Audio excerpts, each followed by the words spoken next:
দুইটা সিনেমা হতে গিয়েও আর হচ্ছে না। রিসেন্ট আপডেট অনুযায়ী আদর রাজাদের লীলা এই সিনেমাটার অ্যানাউন্স আই থিঙ্ক 2023-এ করা হয়। অন্যদিকে সাহেব নামের যে সিনেমাটা হওয়ার কথা ছিল, যেটা ডিরেক্টর সাহেব চন্দন এবং যেখানে দেখা যেত শরীফুল রাজ এবং ইদিকা বলকে, এবং এই সিনেমাটা যে হচ্ছে এটাও কিন্তু কনফার্মই ছিল। বাট রিসেন্ট আপডেট অনুযায়ী সাহেব এবং লীলা এই দুটো সিনেমা আর হচ্ছে না সম্ভবত। এবং এই দুটা সিনেমা কেন হচ্ছে না, রিজন কিন্তু একটাই। লীলা এই সিনেমাটা হচ্ছে না সেম রিজনে। এই সিনেমাটা ছিল আদর আজাদের লাস্ট সিনেমা ছিল আই থিঙ্ক লিপস্টিক। এই সিনেমাটা খুব ভালো পারফর্ম করেনি সিনেমা হলে, এবং এই সিনেমার প্রডিউসার কিন্তু ছিলেন আদর আজাদ নিজে। যাই হোক, শরীফুল রাজ এবং ইদিকা বলের সাহেব এই সিনেমাটা নিয়ে আলোচনা ছিল, অনেক বেশিই ছিল, কজ এই সিনেমার প্রডিউসার ছিলেন আরশাদ আদনান। প্রিয়তমা এবং রাজকুমারের পর গুঞ্জন ছিল যে আরশাদ আদনানের পরবর্তী প্রজেক্ট কাকে নিয়ে হবে। তখনই অ্যানাউন্স হয় বা আরশাদ আদনান নিজেই জানায় যে সাহেব নামে একটা সিনেমা হতে যাচ্ছে এবং সেখানে ডিরেক্টর হিসেবে থাকবে সাহেব চন্দন। বাট এই সিনেমাটা এখন আর হচ্ছে না। এটার রিজন সেই প্রোডাকশন হাউসকে আর খুঁজে পাওয়া যাচ্ছে না। আমি বেশ কিছুদিন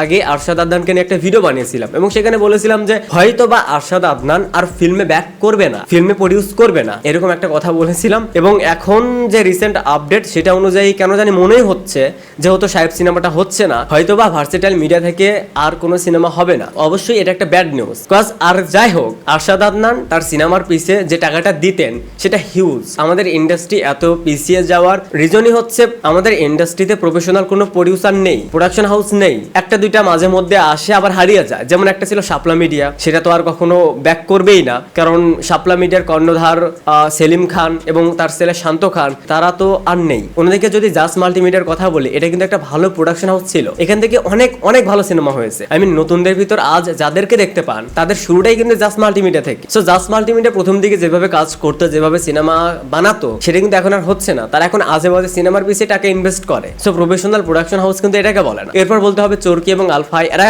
এখন রানিং। এখন এই একটা প্রোডাকশন হাউসকেই রানিং বলা যায় এবং ভালো কাজ দিচ্ছে। প্রিয়তমা এবং রাজকুমারের পর ভার্সেটাইল মিডিয়া যে আর যাই হোক ইন্ডাস্ট্রিতে নাও রানিং এবং প্রফেশনাল ভাবে আরো একটা প্রোডাকশন হাউস রয়েছে। সেই প্রোডাকশন হাউস থেকে হয়তো আমরা বছরে 2 থেকে 3টা সিনেমা পেতেই পারি। বাট এখন কিন্তু ভার্সেটাইল মিডিয়াকে খুঁজেই পাওয়া যাচ্ছে না, যার কারণে শরীফুল রাজ, ইদিকা পাল এবং সাহেব চন্দনের এই সাহেব সিনেমাটাও হয়তো আর হবে না।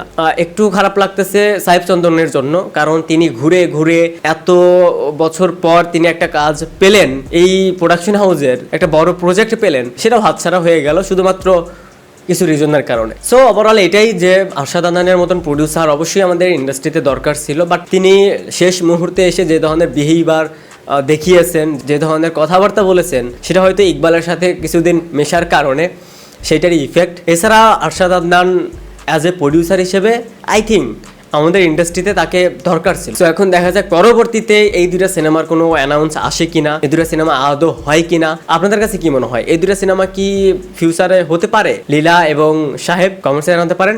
Thanks for watching, by.